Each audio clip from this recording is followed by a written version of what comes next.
Welcome back to the channel, everybody. And it's time for another haul.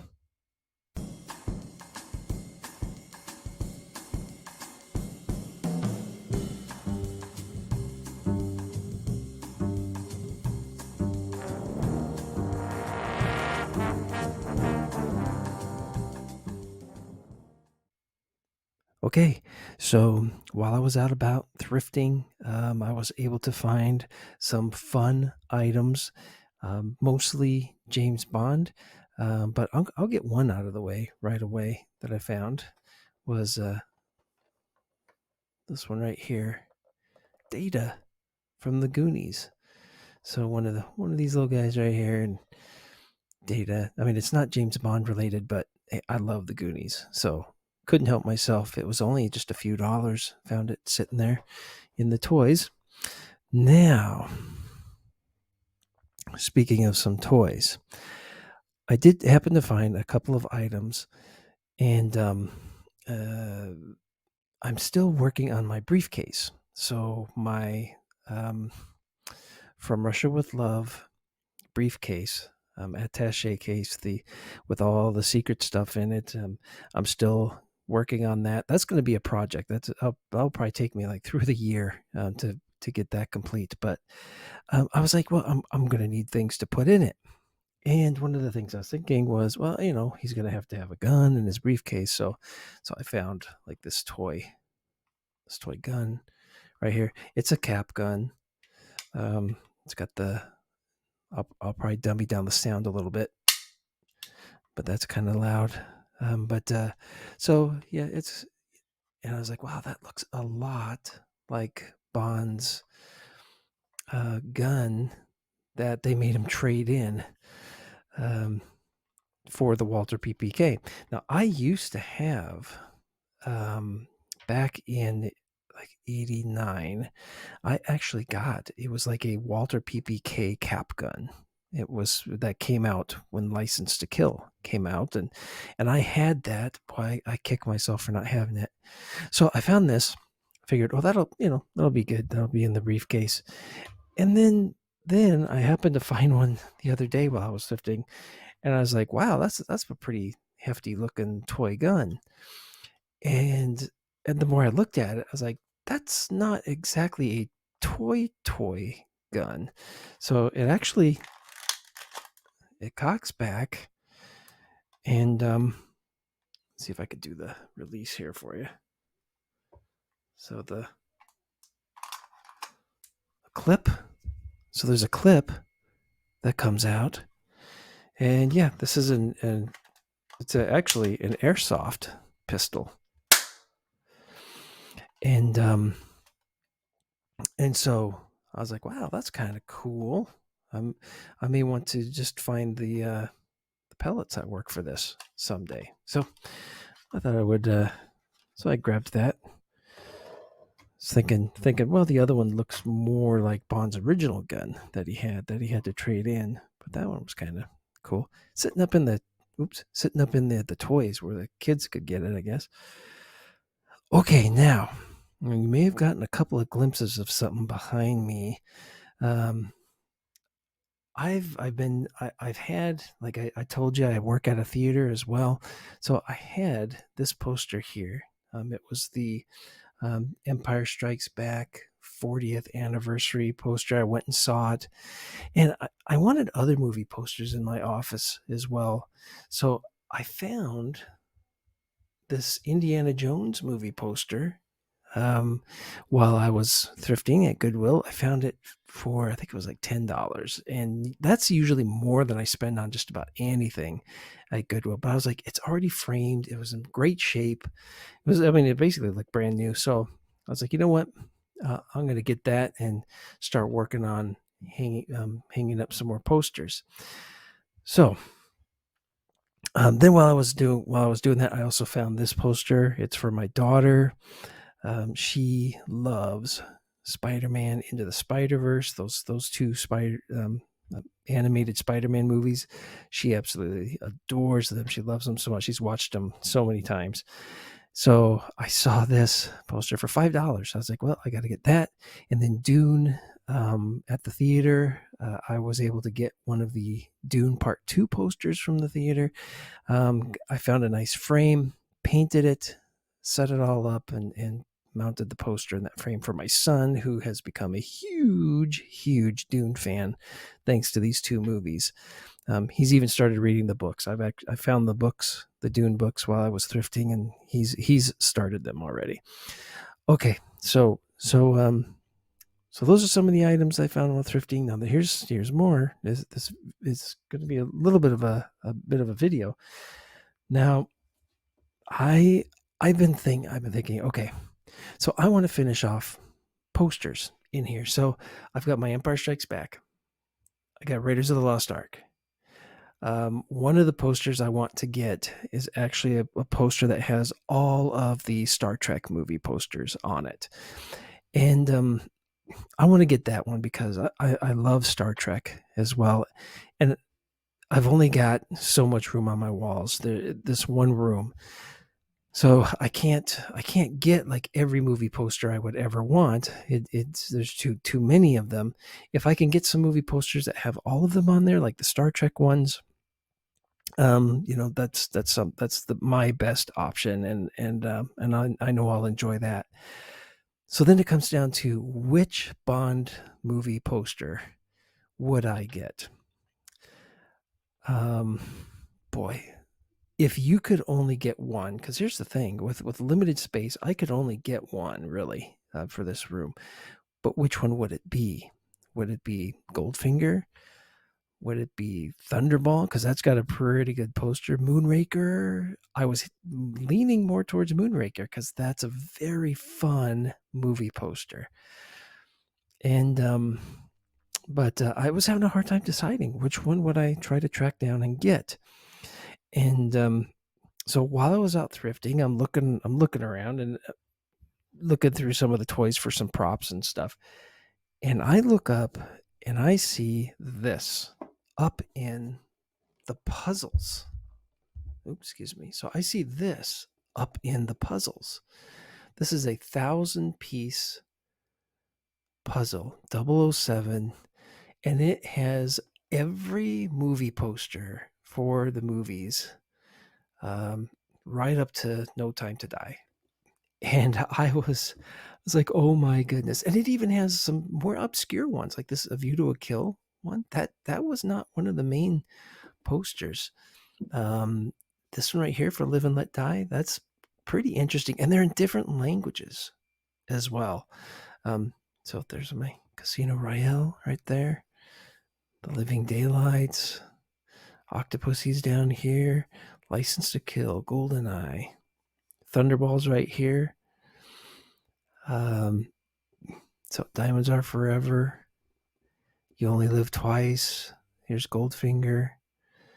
From Russia with Love, Dr. No. So there's Moonraker, a little one. I wish the Moonraker would have been, like this big right here. But I mean, on Her Majesty's Secret Service to have it a nice, good size. This one could have been smaller, in all honesty, for No Time. That could have been smaller, make Moonraker bigger. But anyway, so I haven't posted a video in a little bit because, believe it or not, I've been working on putting this puzzle together. And excuse me. And inside was actually a poster of this. So a good size poster, the same size as what the puzzle would be. And so I was like, well, I don't know what I want to do. Do I want to put the puzzle together and maybe mount that and hang it? Or do I want to do, or just use the poster?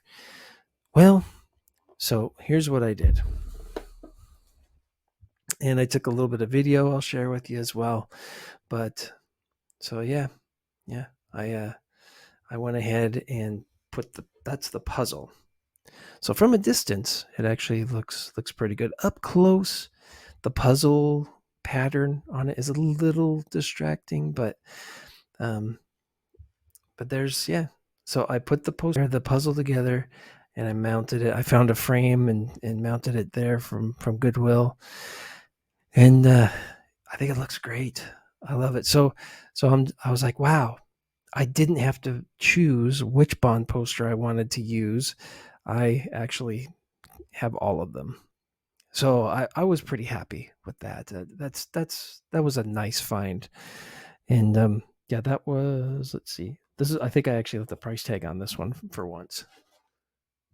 $5.50. $5.50 for that. So not bad, huh? All right. And that took me a while to put that 1,000-piece puzzle together. That took a while. Okay. So while I was out thrifting, now here is the Goldfinger soundtrack. I told you I had found this before, but it wasn't at Goodwill that I found this. It was in like a antique shop. Actually, this is the one I found at the antique shop right here, and it had some wear and tear, and it cost me $10. And it had some wear and tear on there. Record was in pretty good shape, but when you open it up, it has like a generic sheath for the record. That was obviously replaced. And so with the wear and tear on the record, on the back, on the front, and the edges, it was to me, I was like, oh, that's still in really good shape. I really, and I wanted it for the artwork, not just the record. Well, then I find this one in Goodwill, and no wear and tear, like at all. It is pristine. This is almost like brand new. Now, whoever had these records, this was number 90 out of their collection. And I didn't peel this off because I'm going to have to see about getting that off with alcohol or something, because I was like, oh, that's going to rip the front. But then the inside record is like brand new. It even has the original United Artist sheath for the record. It's got other items on the back, but it starts off at the very top, Goldfinger, the soundtrack. So pretty cool. I mean, this was, somebody really took care of their records.